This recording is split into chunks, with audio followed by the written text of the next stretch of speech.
राम जी से पूछे, अरे राम जी से पूछे जनकपुर के नारी, बता द बबुआ। जब राम जी आते हैं मिथिलांचल में शादी ब्याह के लिए, तो हम लोग का तो अधिकार बनता है उनको खूब गाली भी दे, उनका खूब आदर सत्कार भी करे। आदर सत्कार से पहले गाली वाला राउंड निपटा देते हैं। राम जी से पूछे जनकपुर के नारी, बता द बबुआ। लोगवा देत काहे गारी, बता द बबुआ।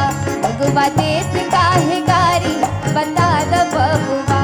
अरे तोहरा से पूछूं मैं ओ धनुषधारी, तोहरा से पूछूं मैं ओ धनुषधारी। एक भाई गोर काहे, एक भाई गोर काहे, एक काहे कारी, बता द बबुआ।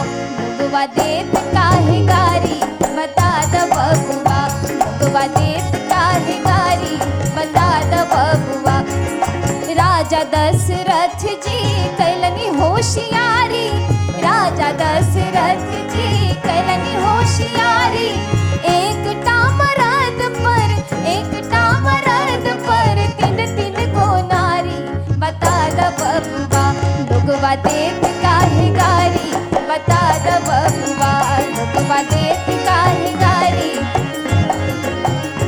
अरे कहथिन सीने हलता मन में विचारी, कहथिन सीने हलता मन में विचारी। अब हम उनसे माफी मांगते हैं कि हम आपको गाली दे क्यों रहे हैं। पहले तो सिया जी के नाते से हमारा अधिकार बनता है, लेकिन आप हैं तो पाहुन। हम सब ला गई छी, हम सब ला गई छी सरहोज सारी, बता द बबुआ। लोगवा देत काहे गारी, बता द बबुआ। लोगवा देत काहे गारी, बता द बबुआ। लोगवा देत काहे गारी, बता द बबुआ। लोगवा देत काहे गारी, बता द बबुआ। लोगवा देत काहे गारी, बता द बबुआ।